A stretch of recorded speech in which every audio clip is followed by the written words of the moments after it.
how I'm feeling this week, guys, because it's the NFL draft. I feel like a little. The hell was kid that? on though? That was so weird. Mom, do you know that every time a bell rings, an angel gets its fucking wings? And do you know that every time a bell rings, Howie Roseman fucked up a fucking draft because he's an idiot? We're fucked. We are fucked. I mean, I'm excited for this week, but personally, we're fucked. I mean, right? Yeah, no, we're fucked. Big time fucked. No, we're gonna fuck this draft up, and we're gonna draft two receivers in the first round, and and have a terrible season this year because Howie sucks. And that's all we got for you guys tonight. We are fucked. Have a good night. No, I'm just kidding, guys. We got a ton of good stuff for you tonight. Starting off with our newest segment, a personal favorite. It is time for Phillies talk with Bob Tommy. Dinger's Dutch. Dinger's Dutch. They haven't been hitting. They haven't been hitting dingers though. They've been as cold as ice. Tom, how are you feeling about the Phillies? I mean, they won yesterday, right? And the day before. So Okay. the bats finally came to life the last 2 days. Finally.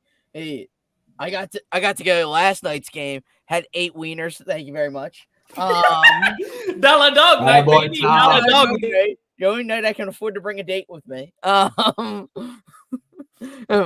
pay for her meal, my meal, and maybe the guy next to me meal. But no, it was great.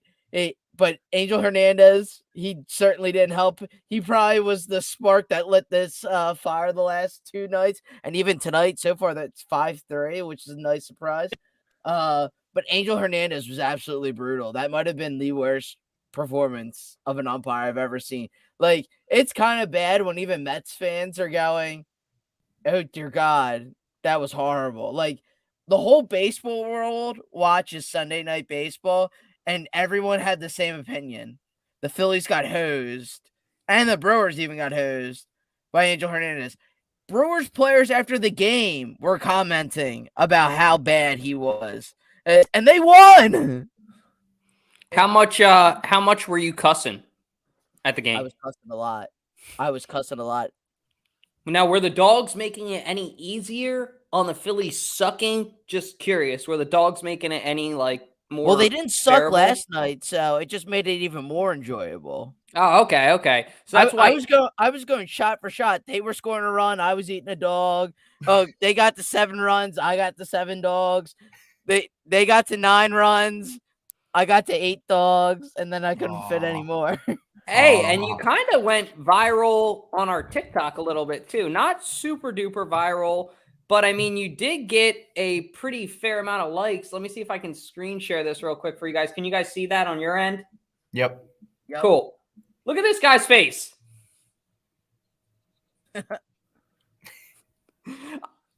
If you guys can.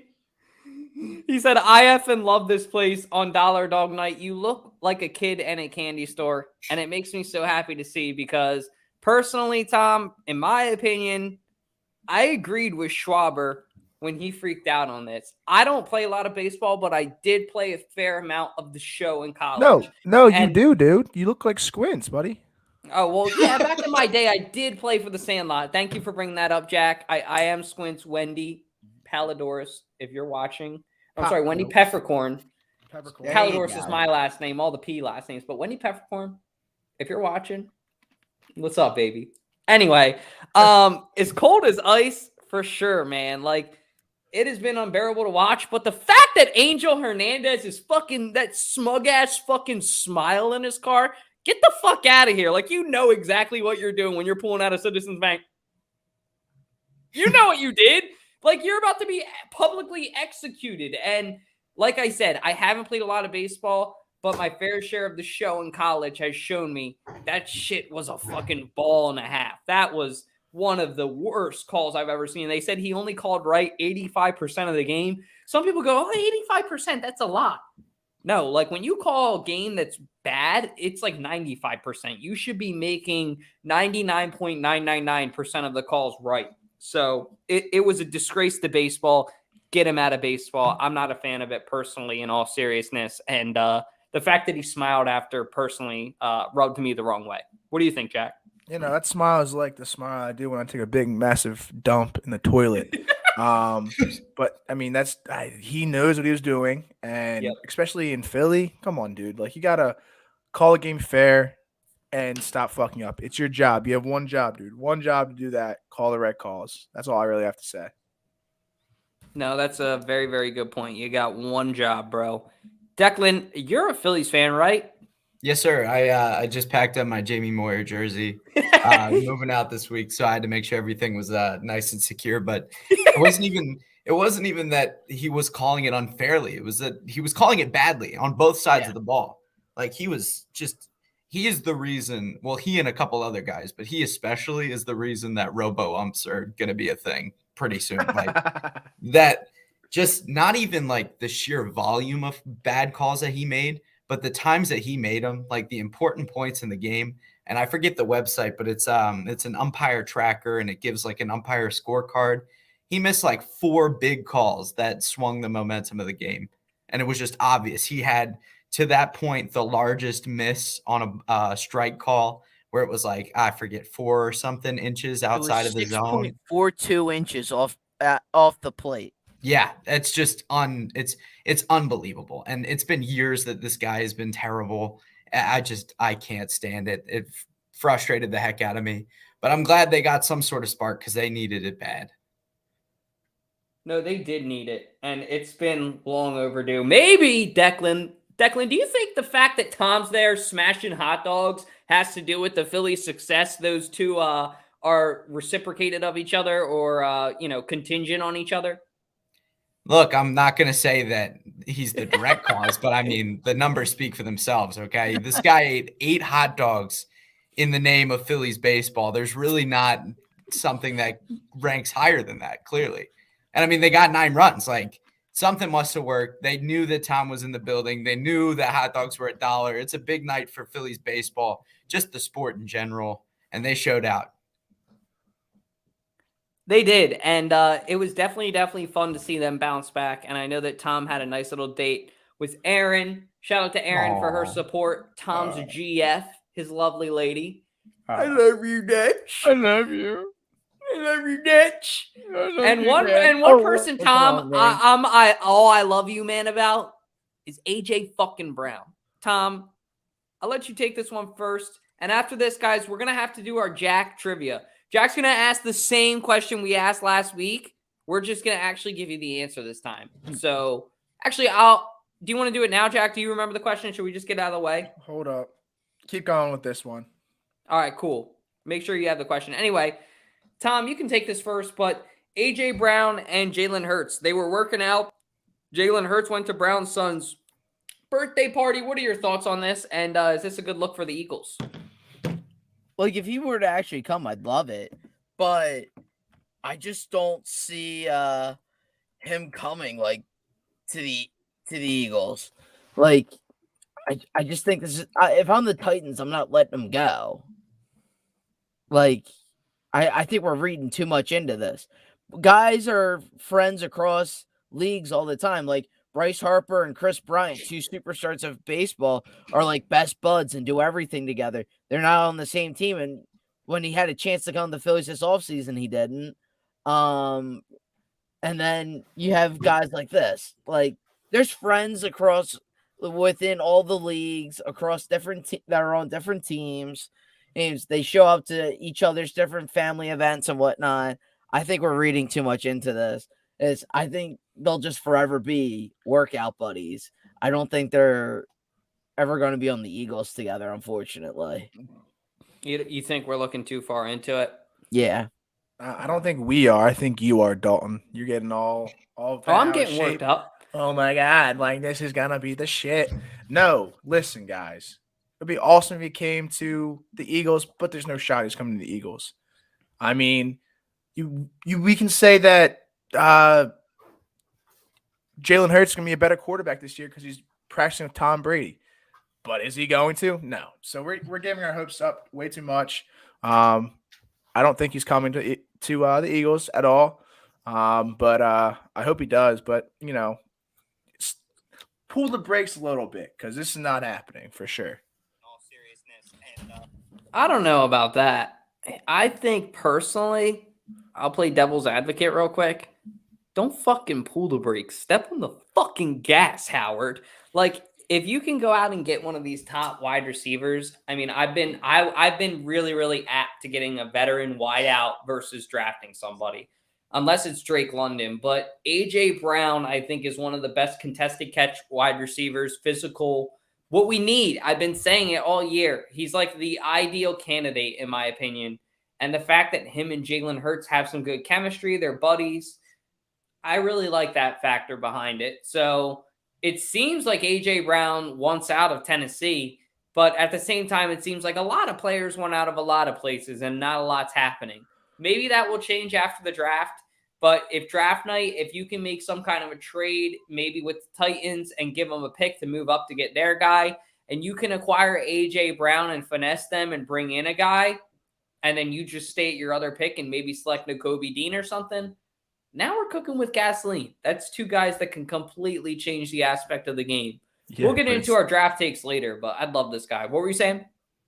It's not going to happen. I mean, I doubt it. We're I drafting agree. 2 receivers. Now, or a running back. Or some or a kicker like that. Yeah, exactly. Kicker and a punter. We need them. What do you think, Declan? I don't know. I mean, they're just friends. That's all I think. Like, it would be cool, I guess, for the Eagles to go out and get them, but is it really going to happen? Because then who's Tannehill without A.J. Brown? He's a guy that can turn around and hand it off to Derrick Henry, and that's it. They need him, like, desperately. So unless you throw the entire, like, second, the second people on your depth chart at the Titans and pray that, they are like, oh, yeah, no, that works out. I just don't. I don't see it. I don't see it. And I don't know where I was going with that, but it sounded cool in my head. No, it made sense. I hear you. I really liked your point about what you said about without A.J. Brown, who is Ryan Tannehill, because that's so fucking true. Ryan Tannehill is like one of the most mediocre QBs in the league, and this guy's been bailing him out for a while. So it is smart of the Titans to protect their asset, per se. Yeah. All right, let's do this trivia. I got it. All right, cool. You got the question, and then don't tell the answer. We'll say it at the end. You want me to hit the intro for you? Yeah, sure. Okay, cool. Let me scroll down to it. He gets an intro? Oh, he gets an intro. Maybe I'll make you a Sixers intro. You got to send me a pic, though. Time for everybody's favorite part of the show, 302 Trivia, with your host, Jack Dordan, the mayor of Delaware. What is up, everyone? You ready for this trivia? It's the same one as last week, but I'm going to, get my inner Steve. Who's the guy on Jeopardy? Steve Harvey. No, Steve Harvey. Hey, He's not on Jeopardy. Is he? Not Jeopardy. Just let it. Not Jeopardy. Whatever. Family Feud. Yes, there we go. Shut up, Declan. So the question is, get it out, Junior. Do you want me to restart the intro? No. No. Who has had the most rushing yards on the Eagles in one game? In franchise history. Who has had the most rushing yards in one game in Eagles franchise history? I have a guy in my head. I'll save the guess for later, but I think that you guys shouldn't think too much into it. We're going to get to the answer in a little bit. That's the question of the night. Who has had the most rushing yards in one franchise game? Sorry, I had to think about it for a second. Yes. But moving on to our next topic, we're going to give it to our Sixers expert first, the one thing that we have in common with Declan. Well, Phillies baseball too. But the Sixers and Ben Simmons, he can't play due to a mental block or something. What are your thoughts on this, man? Yeah, I don't know that I feel super comfortable commenting on the whole Ben Simmons situation. But to answer the question, who won? It's the Sixers, but not as wide of a margin as I was hoping it would be. James looks hurt or old or something. He just doesn't look as aggressive as he's looked, especially in those first few games after the trade. Say what you will about that. I don't know what the deal is, but he's got to step up. Joel said it the other night. I mean, James is just not James right now. and he's doing a good job. Like he's still putting up really good numbers, and his off season, like him, not playing super well, those numbers, compared to like most of the league are really, really good. But for him, it's just not the same. So he's got to be more aggressive if they're really going to win this trade. But I mean, Seth had a really good year for the Nets. Andre had a really good year for the Nets, but they were not the pieces that were supposed to be the big thing that was going to put them over the top. It was supposed to be Ben. And for whatever reason, he just couldn't do that. So weird. It's just weird. It's weird. Yeah. He gave up on us, it feels like. We didn't give up on him. He gave up on us. And I definitely think that overall, Philly won. Ben Simmons says that he can't play due to a mental block and that gives him back stress. I don't know whether that's true or not. Like Declan said, the whole situation is you don't know if you want to comment on it. Apparently that woke Roxy up. But at the end of the day, like it just feels fake. It doesn't feel real. And it feels like when your team needed you at the most, you were not there. And that's what really, really rubs me the wrong way. Like, look at Embiid right now. He literally has, like, what, a dislocated thumb, is it? Is that what his deal is? It's some sort of tear, I think. Yeah, he's walking out there with a torn, like, ligament in his thumb or something insane like that, and he's playing through it. And you haven't played basketball in a year, and you can't go out there and suit up when your team needs you. It just doesn't feel like a team player to me, in my opinion. That's how I see it. Yeah, it's just like, oh, yeah, go ahead, Jack. No, go ahead, Declan, if you want to. No, I just, like, it's unprecedented, And if this is him coming out and, like, advocating on behalf of mental health, this is great. Like, this is exactly what we need. We need, like, somebody to say, look, my mental health is just not good right now, and I can't play. And that's valid. But I don't know, like, is that what's happening? And I don't want to question that, right? Like, I don't want to be the guy that – but the lack of communication, it seems like, between him and the coaching staff, like, they obviously want to see him be his best version. So why wouldn't you talk? I don't know. It doesn't feel legit. I definitely agree with that. You guys are both wrong. I think the Nets won on this bet because they won a model. He loves wearing his Brooklyn his varsity jacket, Brooklyn Nets varsity jacket with the gold chain and glasses. So I think they won on that. But no, in all seriousness, how Jack goes to all his frat parties at York's though. In all seriousness, Sixers definitely won on this. Like Declan said, the margin is a little closer than I want it to be. James Harden played really well when he first got on the team, and then since then he doesn't suck, but he's just not playing up to par. He's just not James Harden. No, he's not James Harden. He's not the James Harden we know from the Rockets. He's getting a lot of foul trouble in the playoffs right now. Embiid is literally carrying that whole team right now. I don't care what you guys think, but he is carrying the whole team. If you've seen it, with him not on the court, they don't gel well together, and they play terrible basketball. But I mean, dude, you're getting paid millions of dollars. I get mental health is a big portion of athletes, but like, spend money on doctors to help you out. Don't sit out because of that, because you have mental issues. Do that. Brag about your fucking lamb suit or whatever he had. Yeah, do that on the weekends when you're not playing. Worry about that, but I don't think you should not play because of it. I mean, he's taken a year off basketball. That should have helped somewhat. You know what I mean? Let me chime in on this too, Dutch. Let's not forget, he still got paid $30 million, and he wants the other, what is it, like 20 or something from the Sixers? He's currently suing the Sixers.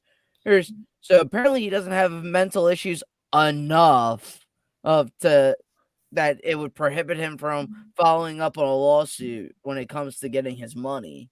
So that's why I think it's a little bit BS. Okay. All of a sudden his back was healed, and then magically it's hurt again the night before he's supposed to finally play a game. And like, give me a break already. Like he was trash. He never played a game this year. I think the sole fact that he couldn't make himself available for even one game, and the Sixers won. Even if they never re-sign this guy, even if they never re-sign James Harden, and he's at the Sixers still won because I'd rather get rid of James Harden after this season than sign him for like a 5-year, $50 million a year deal. That will come to regret because it's something like Toby that's way overpriced and way out of the range with washed up old James Harden who can't keep his hamstring right for more than 30 seconds. Yeah, it feels like the Sixers definitely walked away with the advantage, at least in the short term. If you had a traumatic event, I mean, he should have his teammates to bring him in and help him out. Like, I've dealt with it when I played sports, and I had my team to help me, so I still played through it. You know what I mean? Yeah. So that's a good I think point. it's a show. I think it's a show. All right, fellas. Some football that we've had recently besides the draft is the USFL. The Philadelphia Stars finally get their first win in the Keystone State Ball. They take down the Pittsburgh Maulers. I don't remember the score. It was some 40-something to some 30-something Stars. But Brian Scott goes 26 for 36, 272 yards, and 4 total TDs, 3 passing, 1 rushing, and a wide receiver, Alexander, gets 8 receptions for 186 total yards and 2 TDs. Is the passing game, it seems like, the recipe for success for the Stars team? I'll go first. I'm going to say hell yeah. From what I've heard from all of my USFL fans on TikTok, NFL Mike, J-Fly, everybody on there. Sorry, I had to burp for a second, but everybody that's told me that they watch the USFL really says that Brian Scott, the QB of the Stars, is like the Aaron Rodgers of the USFL. And I really saw that come to fruition last game. The first game was not good by any means. This was a lot more fun to watch. When you have a wide receiver that's getting 185 plus yards and 2 receiving touchdowns, that's a very good sign. That's a sign that you're doing something right. Now, I don't know if maybe that's a fault on the Pittsburgh Mauler secondary or if that's on the Stars, wide receivers, but holy shit, they looked freaking phenomenal. I really liked what I saw. Jack, you want to take it next? And maybe we should hire the Stars offense coordinator. It seems like that the Stars know how to throw the fucking ball, whereas Eagles really don't, and they're making good decisions. I'm not really getting into the USFL, but it's nice to see that some Philly team right now is doing decently well in sports. So, I mean, that's pretty incredible. 186 yards and 2 TDs. That's beautiful. That's music to my ears. So I think, we have some hope in the Stars to play well this season. No, those are monster numbers. You're exactly right. What do you think, Declan? Are you a Stars fan? You a Generals fan? Who's your USFL team if you had to pick one? I was looking into getting Stars season tickets until I realized it was in a bubble in Birmingham. And I was devastated because I was like, that would be a lot of fun. But no, they have done a really good job offensively. Defense, there's a couple question marks though. That first game against New Orleans, they struggled to get stops at times, but I mean, that last game against Pittsburgh was really good. They played really well. The defense was able to step up when they had to.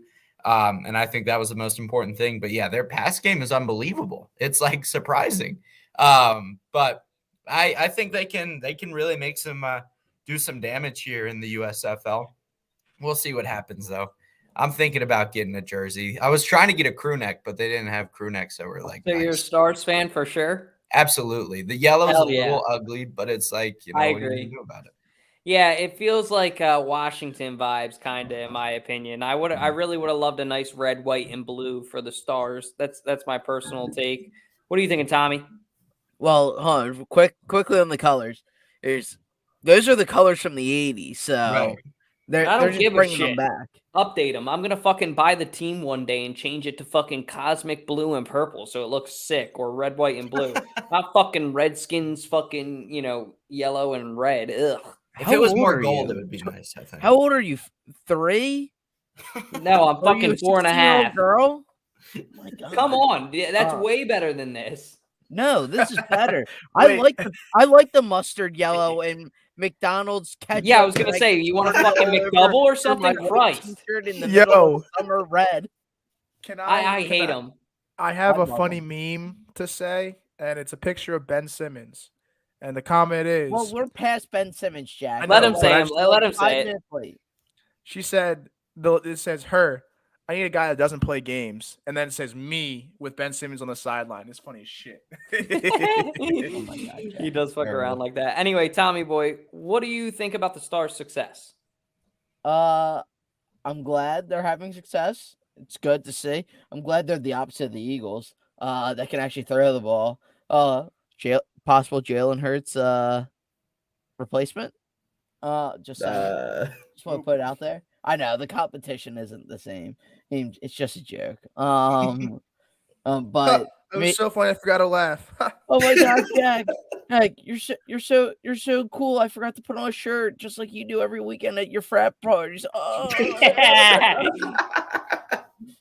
and then I'm gonna post it later on Instagram. Be like, yo, chest out. I can drink beers, dude. But yeah, it's nice to see some passing actually out of the Philadelphia team. We haven't been able to see any good passing since Carson was here. So Yeah, that's true. Kind of to an extent. I mean, he did kind of, but just that one season. I It was mean, always too. last season was he actually bad with us. No, I'd agree with that. He did bail us out of a lot of shit, and people want to forget that. All right, gentlemen.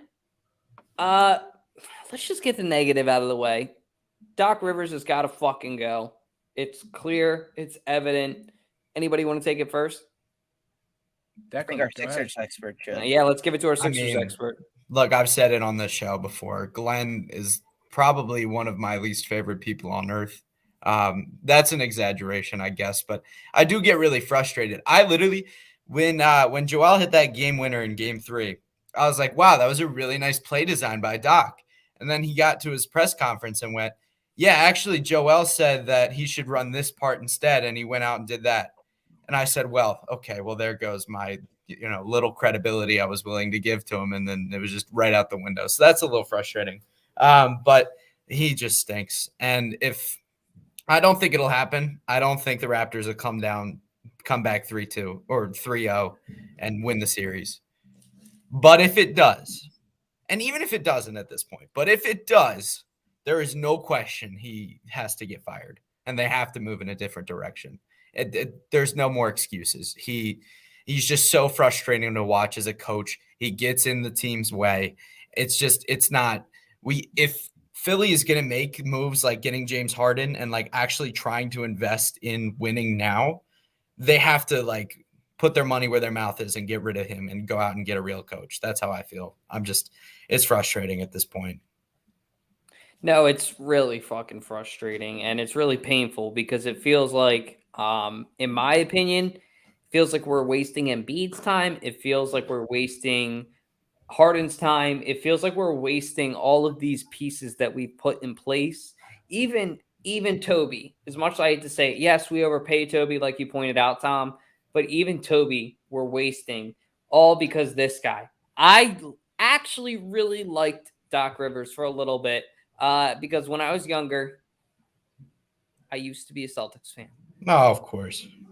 Don't know a lot of people know that. I was a front runner when I was a kid, but I came to my senses when I was about a freshman in high school, and I came back. But the point is, I always liked and had respect for Doc Rivers. Not anymore. The whole Paul Reed thing, when Paul Reed went off and he goes, it's not the Paul Reed show. What are you doing? I get it. I totally get it. It's not the Paul Reed show, but that's your player. Your job is to hype him up. You're his coach. And when you say shit like that, that's just going to take the wind out of his sail and do the complete opposite of what you're trying to attempt as a team. So I personally was not a fan of that. Yeah, no. This is, like you said, Dalt, you're wasting these players' time. They do a lot, especially Embiid. He's literally carrying the whole team. He does a lot for the team, and he deserves to be treated well as a player and have a better coach who knows how to coach him. And, with that big pickup with James Harden, we need to somehow go back to when we first became the Sixers and do something about it. And I think they need to get Paul Reed more minutes to play because he goes in maybe not even half the game, and I feel if we have Embiid and Reed down there, I mean, I think it would be a unstoppable defense. 2 twin towers. So, but I just think he needs to go. Like Declan said, if we do lose this series, which we shouldn't lose this series, then we need to go somewhere and go a different direction and get a better coach who knows how to use his players well. 150% agree. Tommy? Let me put you this way. I think this guy's been the most overdramatic guy in Philadelphia this year. Let me put you this way. The media was asking him today about his shortcomings in the playoffs because there's a statistic that started floating around after the Sixers lost the other night. There's been 13 times in NBA history that a team has come back after being down 3-1. 3 of those teams that blew the 3-1 of those 13 Doc teams. Rivers coach. Doc Rivers was the coach. So people were like, is this going to be the cherry on top for Doc? The one thing that's like super inexcusable after being up 3-0 in a series is this the straw that breaks the camel's back? Like there's just no more defending Doc. Like when they hired him, I was like, all right, Sixers, we're finally making a move. When they made the hire, I thought it was the right move. But now it's like, kind of over him. He likes to be act like an asshole to the fans. He doesn't like to get he doesn't really make good substitutions. I'll give him this that game where Embiid hit the game-winning shot. I think that was game 3. He had a fantastic timeout because Embiid was ready to lose that ball. But other than that, in 3 years, I think that's the only time I can really say Doc's had a smart coaching decision.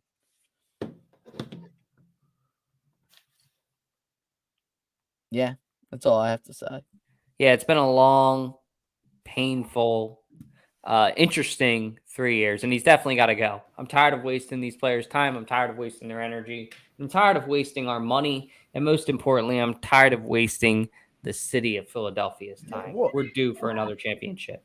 And we have one of the best teams in the past couple 5-6 years. Dude, we probably have arguably one of the best point guards and centers of the past decade. Yeah, I know we've hit on that, but come on, dude. If we really do have that, learn how to coach your players because we should be playing well and not be down or lose game 4 when at Philly especially. Sorry. No, go ahead. I was done. I was just going to say, you mentioned the thing about Paul Reed not getting many minutes with Joel. I only know about this because I wrote for it. Cheap plug, 6 cents. Check it out. But I wrote about it. The tallest player on the Raptors is 6'9". Paul Reed is 6'9". DeAndre Jordan is almost 7 feet. If DeAndre Jordan is almost 7 feet, why aren't we trying him? He's played less than a second this series. He's not good. Don't get me wrong. But we got to try something. There's got to be something. The thing that he just has no flexibility with his rotation. And the thing is, we play the same 5-6 players the whole game. We go with Green, who else? Harden, Maxey, Embiid, Shake occasionally. Yeah, and I mean, these players get tired. Joel Embiid's playing pretty much the whole fucking game. Give him a quick rest. Yes, I know we see when he's on the court, we don't play well, but if we get more people in, we're not going to have that issue because we relied way too much on Embiid, which we definitely should, but at the same time, he's not a god. I mean, he kind of is a god, but I'd rather have a fresh Embiid than a gassed Embiid. Right. Yeah. Right. Well, and they shipped Bassey down to the Blue Coats, so they can't call him up. He's played really well this season in the G League, had some really solid NBA minutes too. Like, this team is not deep, and they need, they need to change that, and they can't. Yeah. They need to get their shit together for sure. I want to give this one to you, Declan, because I know that you potentially are looking for this guy to fall to you guys too. There are some reports that the Eagles are trading up for Thibodeau. I mean, talk about it from a Giants fan perspective too. I mean, this guy is falling. It felt like a couple years ago he was a lock for a top 3 pick. Now he's dropping. Yeah, who are they going to trade up with? That's the only thing. It feels like everybody in the top 5, 6, 7, he's going to be gone by 7 because either somebody else is going to take him or the Giants will. Like, that's the vibe I'm getting. They just brought him in for a 3rd interview. I think they'll try, if Evan Neal is on the table, they'll try to get him at 5. I see the Panthers picking a quarterback, I think it's 6, especially if Willis is still there, even if Pickett's there, though, too. So they're going to have to put a pretty good package together if they're going to trade up with somebody, because I don't see any team trading out of the top 5, 6, 7. Nah, I think it's going to need to be maybe the Falcons. The Falcons are a team I feel like with their needs that can maybe afford to trade back, but the Falcons are what, 7 or 8? I think. Yeah, because Giants are 5 and 7, so Falcons are 8. Yeah, so I feel like if he falls to you guys, he would be a lock for y'all. What do you think? What do you think about this guy, Tom? I haven't really heard much about how you feel about Thibodeau this past off season. Like, I really don't know much about Oregon football, so like I didn't know much about him going into the off season. Chip Kelly, of course, your favorite head coach. Oh, of course. I will say this. In hindsight, 2020, I am a little grateful for Chip Kelly in that he conditioned the shit out of all those players, so then they could last for forever under Doug Peterson to win that Super Bowl. Just saying. They were all in the best shapes of their lives because of how he ran practice. Anyway, that's besides the point. I don't think we need this guy. You have too many. Don't trade up for him. It'd just be dumb. You need a linebacker. You have plenty of guys on your defensive line that you're paying out the wazoo for. I just think it would be dumb if they traded up for this guy. That's all I got. That's all I got. I'm Tommy. Hey-oh, hey-oh. I guess I'll take it because I guess Dalton's doing something on TikTok or whatever he was doing. But no, I don't think we need to. And from all of the mock drafts I've looked at today, it surprised me that Nakobe Dean was not in the first round at all. And they had us getting a cornerback at 15 and then a receiver at 19 or whatever our second pick is. I'm still all for Nakobe Dean. He's very probably the most NFL ready linebackers in the draft, I think personally. I'm not really sure about Thibodeau. Go ahead, go to the Giants. They'll use you. We'll see what happens. But yeah, all right. Jalen Hurts is on the ground 5 times a game. Let's see how you like it. Hey, we'll see. I mean, Micah Parsons couldn't really get to Jalen Hurts this season, so oh my God! Shut the hell up. Micah Parsons was so fucking good. He was. But no, I'm still saying go with Dean. No need to trade up.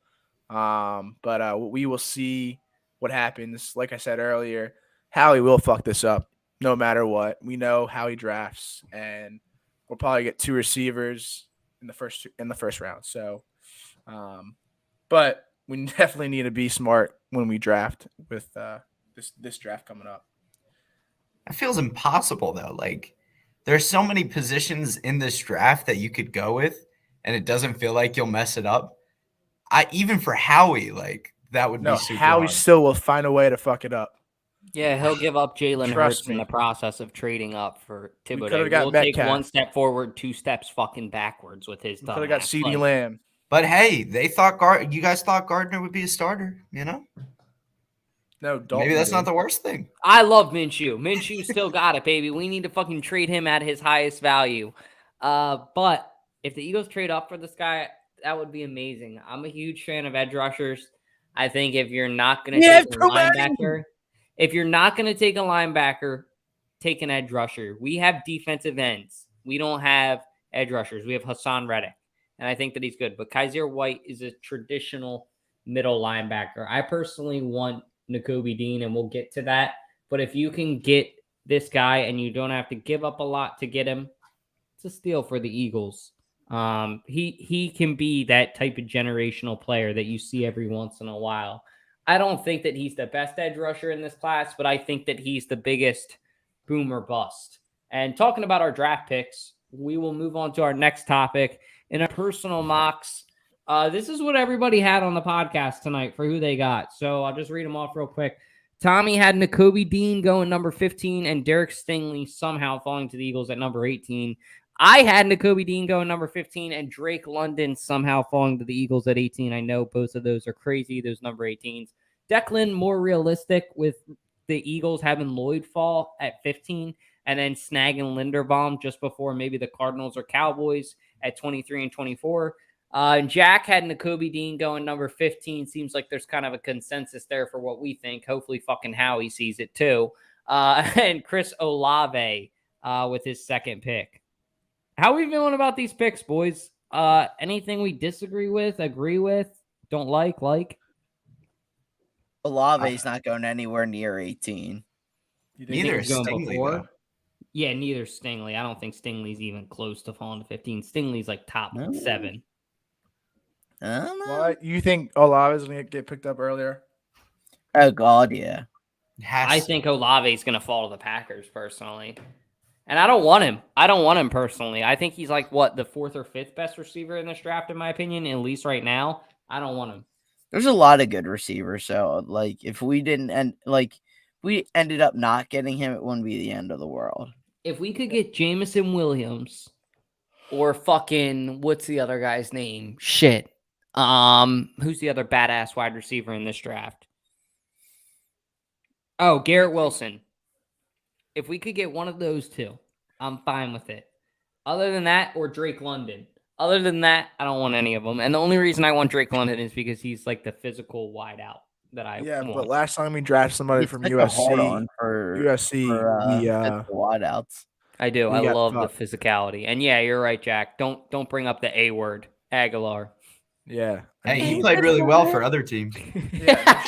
Shut up, Glenn. Every Captain Obvious. And then, don't forget our other great physical wide receiver, J.J. Arcega-Whiteside. He's my favorite tight end in the league, bro. What are you talking about? He is. He's gonna fucking ball out at tight end. Probably. You know what's crazy? We all talked about him becoming tight end like throughout the season, and hey, they listened to us. Dude. This was gonna happen. We're gonna get fucking 2 receivers. I'm calling it, and they're gonna be like probably top 30 receivers in this year's draft because we can't draft. But so SSB Kiz Jack wants us to get Jameson Williams, the wide receiver out of Alabama, who played a little bit with Jalen Hurts, not a lot, probably just practice, but did play with Devonta Smith. How do you feel about Jameson Williams? Would you like that? No, I don't want a receiver. We don't need a receiver, dude. We don't need a receiver. So there's nobody you want, even the best overall receiver prospect. Hold on. You just said we don't need a receiver. Yes, I know I have Olave. That's just a hope. But we really don't need a receiver. We need a defensive player. And, I mean, I kind of was asked on the spot. That's the first thing that came to my head for the second pick. Yeah, we were in the car, and we were at Taco Bell going through the drive-thru, and I was like, yo, what were your first 2 draft picks? Because there's nothing else there's only 2 things I can think of at Taco Bell.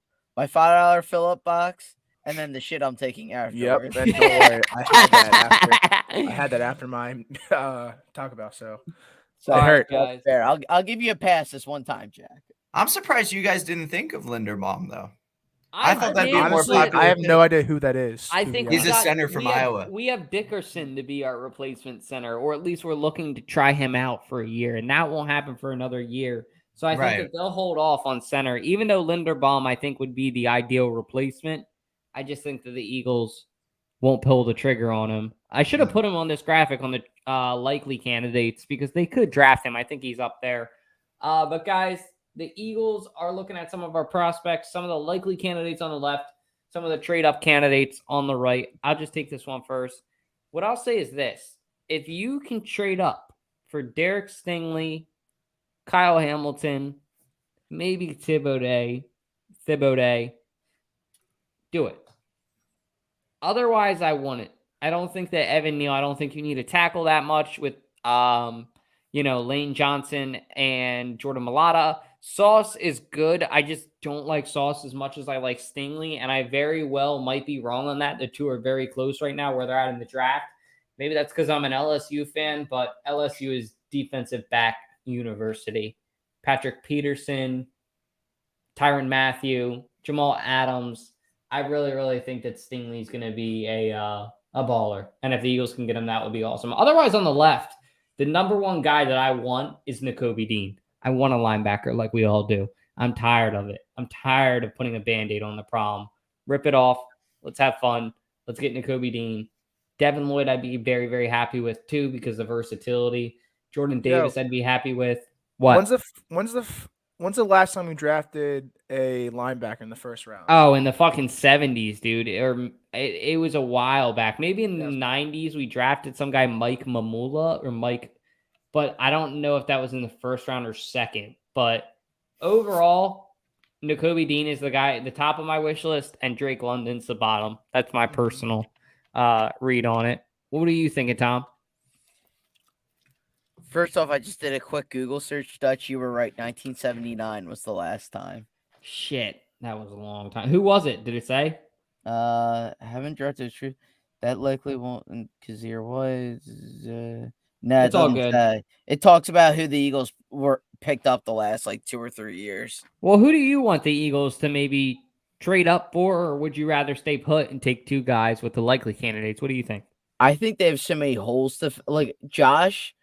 I'm not sure why he's not here tonight, but Josh just said it all along, and I'm going to agree with Josh of what he's been saying all along. We need those 2 picks because we have too many holes to fill. So there's definitely going to be guys at some of those positions to fill with those 2 picks. That's just a straight up facts. That being said, if I were to trade up, there's only one guy I trade up for, and it's because I see a little bit of Brian Dawkins and Troy Polamalu in him. And that's Kyle Hamilton. That's the only guy I trade up for. Or because he could be that Weapon X versatile type guy. He's the only one I trade up for. Other than that, I stick back at 15 and 18. Hope that a guy like Dean or who's the other guy? Davis is around there. And you just get guys like that. Which I say that that's a bad thing, but those guys are generational as well. Facts. No, I agree. Declan? Yeah, not much to add. Don't trade up. That's all I have to say. Fair point. Jackson? Yeah, no. I mean, in my perfect world, if I was Howie, I would go with an offensive lineman and then a linebacker. And I want Nakobe Dean. Like I said, the mock drafts I've seen, Nakobe Dean's falling into the second round. But I think, like Tom said, he's a generational player that we need to fill in our linebacker.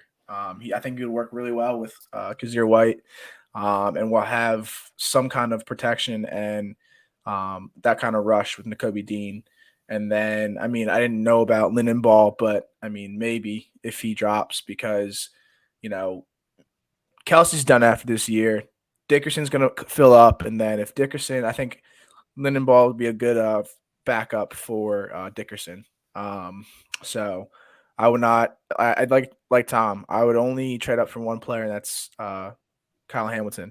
Other than that, I want to stay put and keep it there. Is that because you're a Notre Dame fan, or? No, he's just a beast of a player. I'm just kidding. I guess, has everybody gone now? Yes. Cool. I thought so.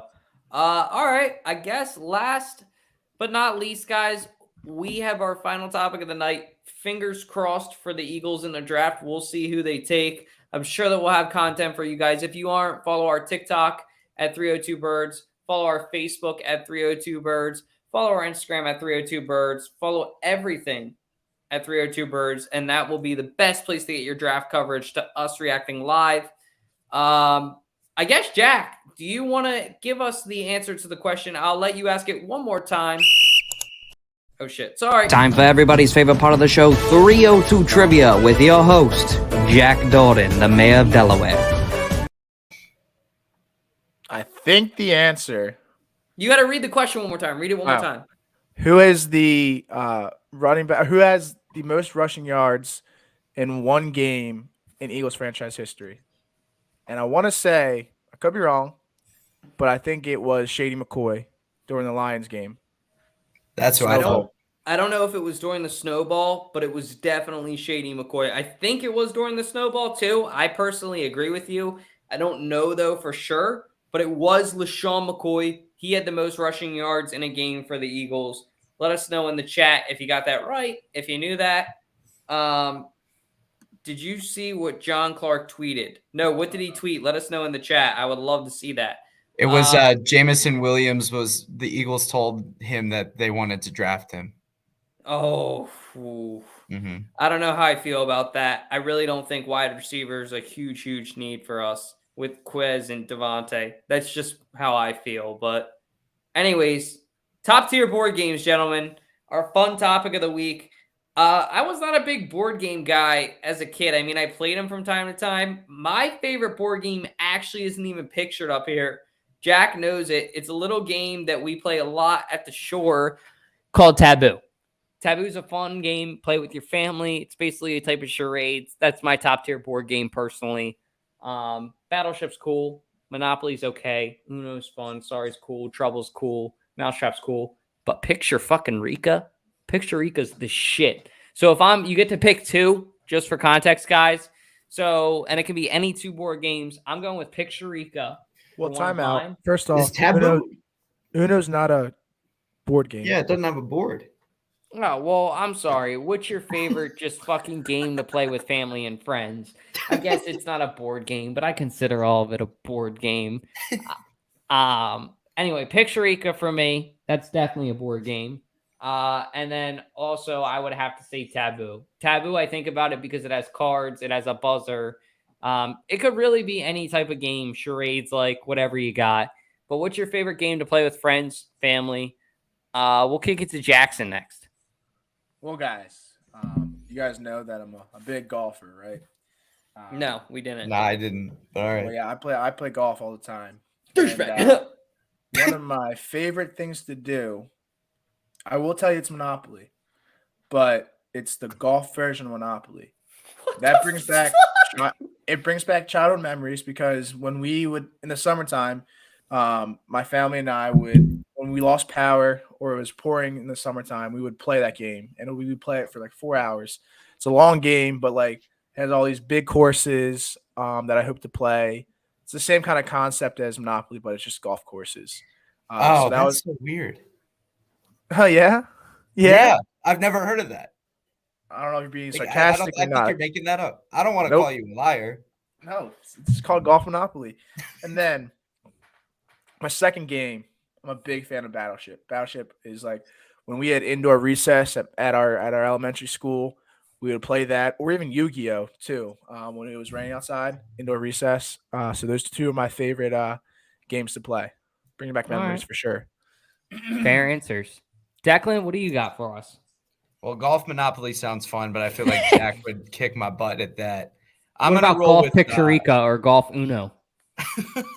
That'd be kind of electric, actually. I thought at first he was saying it was like you were playing golf, and it was some sort of you were. No. Yeah, that's why I was like, I didn't follow there for a second, but I'm probably just dumb. Anyway, I'm rolling with not up here, but Candyland. Very underrated game. Oh, great! Very underrated game. That and Chutes and Ladders. I was about to say Big that. fan of Chutes and Ladders as well. Those are probably my two favorite games growing up. I'm terrible with money, so I was always bad at Monopoly. Sorry, I just I was too nice for sorry. Sorry, I'm bad at sorry. That was really good. And Battleship was fun, but just not for me. So that's what I'm rolling with. All fair answers. And last but not least, Hit it home for us tonight, Tommy. What's the top tier board game? I'm gonna go with Life. Is one. Oh, You good just love pick. life. Good. Tom pick. definitely had Love like 12 kids on his I- car. Live, laugh, Marry wife love. again. Marry wife again. Have 18 kids. I have 69 kids. And then if we're considering Uno being a board game, I'm gonna go with this other one called one that I think we all fondly love, Cards Against Humanity. Yes. Oh. Great answer. The adult answer. Yes. You guys are beating around the bush. You all secretly love it. You were trying to be all nice and PG and G rated for once. And I finally just said it. No, I Fun fact, fucking never hate that lost a game. game. I hate that game. I'm the only person on the face of the planet. I actually hate that game. I don't know why. It just gives me the heebie-jeebies. Hey, I laugh at fans, some of the Crazy, bro. ridiculous combinations you can put together in that game. I put can in only the imagine comments your playing that favorite game with you. games. My Yes, boys. put in your comments your favorite board games. I mean, really, that's all we got. Here we go. Last but not least, Chris Olave told me he'd really love to visit Philly and enjoyed meeting Nick Sirianni, but he did not want to let the cat out of the bag and said how interested the Eagles are in him. Great vibes, good vibes in there. That's cool to hear that from an outside perspective that players do want to come here. But that's all we got for you guys. We are Good luck. fucked. We are fucked for this draft. Super fucked. And Dalton, I mean, if you wanna, hit that outro, be cool. Yeah, we're more than fucked, buddy. We're Yeah. we're double fucked if that was a thing. Just Evan Neal, I'm getting your jersey, baby. Evan come Neal might be going to the Giants. Come Tomorrow home. night's going to be a ton of fun, a ton of surprises. I really hope we're coming to you guys ecstatic next week because we traded up for some guy that's amazing like Kyle Hamilton or Derek Stingley or something crazy like that. But we'll probably be coming to you guys next week all pissy pants because the Eagles drafted a kicker or punter or maybe Or a they kicker get and a Kenny punter. Pickett. Oh my baby. God. Declan, why did you have to say that? Oh, We made it through the baby. whole pod without any QB controversy. And on that note, knock on wood, everybody have a great fucking week. Tom's a bitch, and he's a bitch. Jack still doesn't know how to grow facial hair.